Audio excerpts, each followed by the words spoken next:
Hi biologists. Okay, last lesson we looked at the two types of water pollution that you needed to know about. So that was eutrophication and fish farming.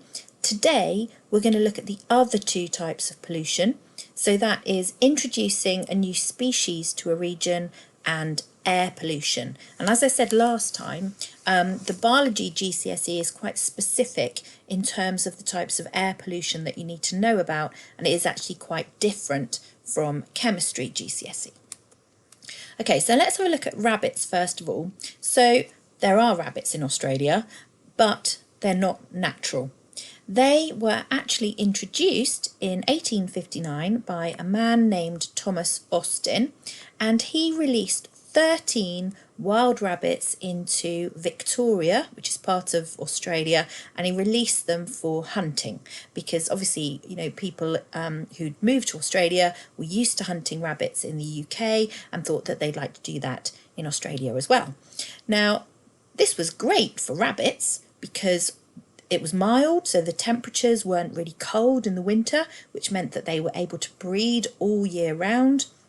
There's plenty of grass, plenty of food for them to eat, and because they weren't natural to the environment, there were no natural predators. So there was nothing in the environment that actually hunted and ate rabbits. So guess what happened? Well, of course, their population increased, and it increased massively. And over 70 years, those 13 rabbits became 10 billion rabbits. And you can see on this picture here on the right on the map, in the bottom right hand corner, that's Victoria near Melbourne where they were introduced, and you can see actually how they have spread. And this map actually shows the dates of where they moved and where they had reached by certain times. And they were actually moving at about 80 miles per year across Australia. And, you know, they turned a lot of green land to almost desert land because they ate all of the grass. And of course, they were a problem, and they, you know, competed with food resources and water resources for with the organisms that naturally lived in Australia. The Australian government have put measures in place now to try to reduce their numbers, and the numbers have reduced, but they still have massive numbers of rabbits, and they're constantly having to control their numbers.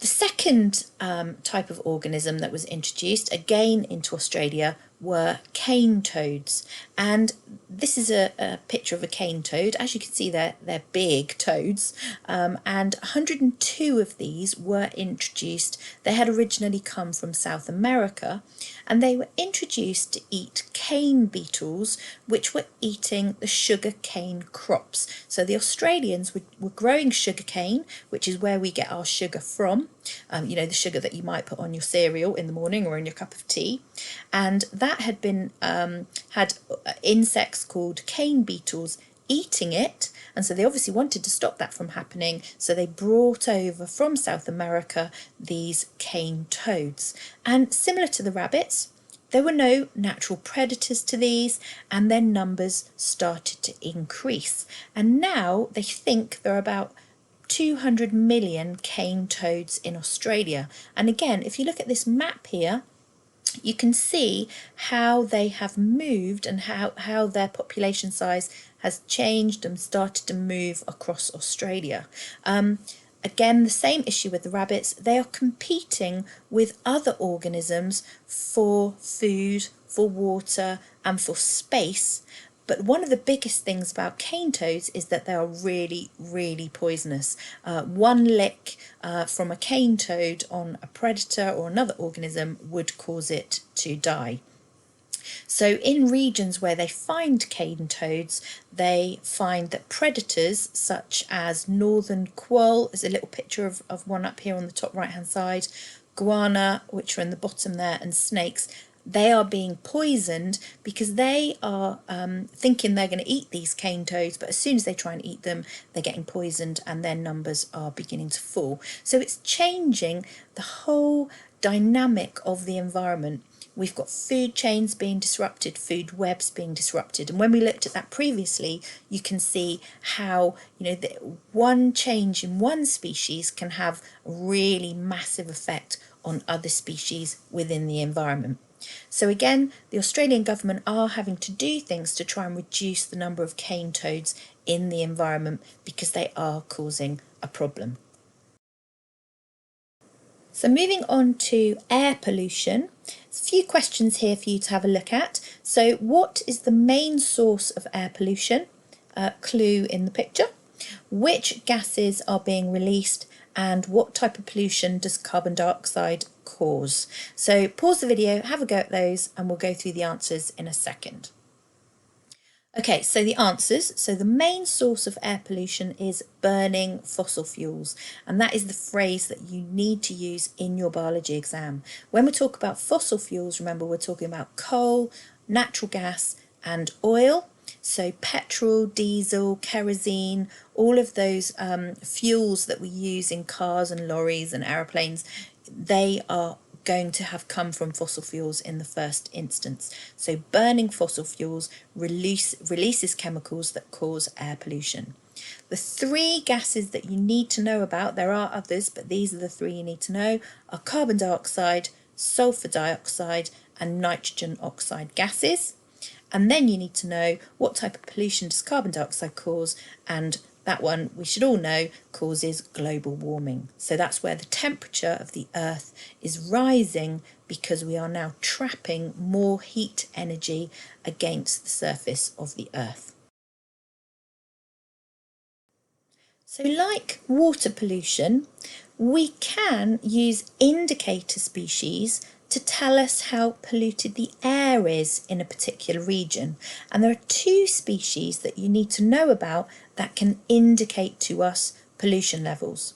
So the first one is Lecanora, which is a lichen. A lichen is made of a fungus living together with an algae. And this lichen, Lecanora, only grows in areas of high sulfur dioxide. So if you think about the types of places we might find that, you might find it alongside busy roads or in cities where we know we have lots of fossil fuels being burned, perhaps around coal power stations. If they're burning coal and they're releasing gases into the atmosphere, we're going to have sulfur dioxide there. We would expect to find this lichen present. We're not going to find it in other regions. If you go out into the country, where there's not many cars, not many factories, you wouldn't find this lichen. So scientists could look at trees, look at roofs, pieces of stone, etc. If this lichen is present, they know that there's sulfur dioxide in the atmosphere. The other type is the black spot fungus. So here, growing on a rose, this is a leaf from a rose. This one only grows in regions of low sulfur dioxide, so the opposite to the lichen we've just talked about. So out in the countryside, yes, you would find this black spot fungus growing, but if you go into a city centre or if you go look at houses or gardens which are near busy roads, you would not expect to find this growing on their roses and their plants. So here's a typical question that you might get on air pollution. They've given you two maps of the UK. The one on the left shows the distribution of Lecanora, that lichen, in the 20th century, and the one on the right shows the distribution of Lecanora in the 21st century. So the question says, explain the change in distribution of Lecanora lichen from the 20th to the 21st century. Okay, it's worth 3 marks. Pause the video, jot down your answers, and have a go.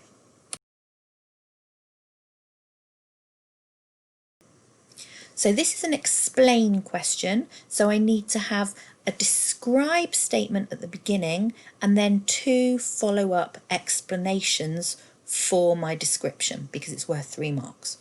Okay, so explain the change in distribution. So my first statement is going to be that there is less lichen found in the 21st century compared to the 20th century. So now my follow-up. So why is that?